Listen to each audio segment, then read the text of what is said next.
আসসালামু আলাইকুম। আশা করি সকালে ভালো আছেন। আমিও ভালো আছি আলহামদুলিল্লাহ। আমি এইমাত্র খানা খেয়ে উপর আসলাম, রেস্টের টাইম দিছে। রেস্টের পাশাপাশি সময়ের পাশাপাশি একটু ভিডিও বানাই।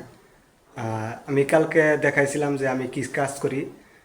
এই যে এগুলো কানেক্টার লাগাই আমি প্রতিটা কেবলের মাথায় কানেক্টার লাগানোর পরে চেক করা হয় যে এইগুলোর মধ্যে লাইন আসে কিনা না আসে, যেমন কারেন্টে কোনো তারের সমস্যা আছে কিনা, এগুলো চেক করে।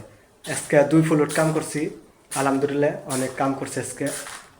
আমি তো লেবার, আপনারা জানেনই, কারণ আমি দেশে থাকতে কোনো কাজ শিখেও আসি নাই। আর এখানেও হয়তো বা কাম জানি, এক কাম জানি, রাজমিস্ত্রি কাম জানি, কিন্তু ইলেকট্রিশিয়ানের চাহিদা বেশি। আর আমি যারা বিদেশ আসতে চান তাদের উদ্দেশ্যে আমি একটা জিনিসই বলি, যারা বিদেশ আসতে চান, বিশেষ করে কোম্পানি হোক ফ্রি বিষয় হোক, আপনারা অবশ্যই যে কোনো একটা কাজের শিখাইবেন।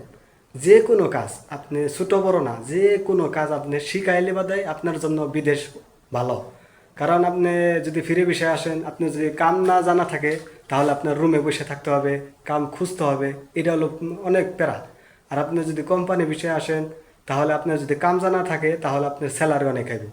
আর স্যালারি মনে করেন যে কাম জানা লোকের স্যালারি অনেক। আর ফ্রি ফ্রি বিষয় আসলে বাদে তো আপনার কাম শিখতে শিখতে অনেক বছর হয়ে যাবে, 1 বছর 2 বছর হয়ে যাবে, তাহলে আপনার কি ফায়দা নেই। আপনি অবশ্যই যদি বিদেশ আসার নিয়ত থাকে, অবশ্যই যে কোনো কাজ, যে কোনো ইলেকট্রিশিয়ান, প্লাম্বার, কার্পেন্টার, মেশনের কাজ, যে কোনো কাজ আপনি শিখাইবেন। শিখাইলে বাদে আপনার জন্য ভালো।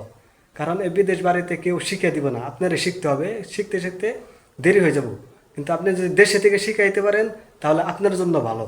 আর আমার ভিডিও যদি, আমার কথা যদি আপনাদের কাছে ভালো লাগে, অবশ্যই একটা ফলো আর একটা শেয়ার করে দিবেন। আর আমার নতুন পেজ আপনারা জানেনই, অবশ্যই যদি ফলো করেন আর শেয়ার করেন, তাহলে আমি আপনাদের পাশে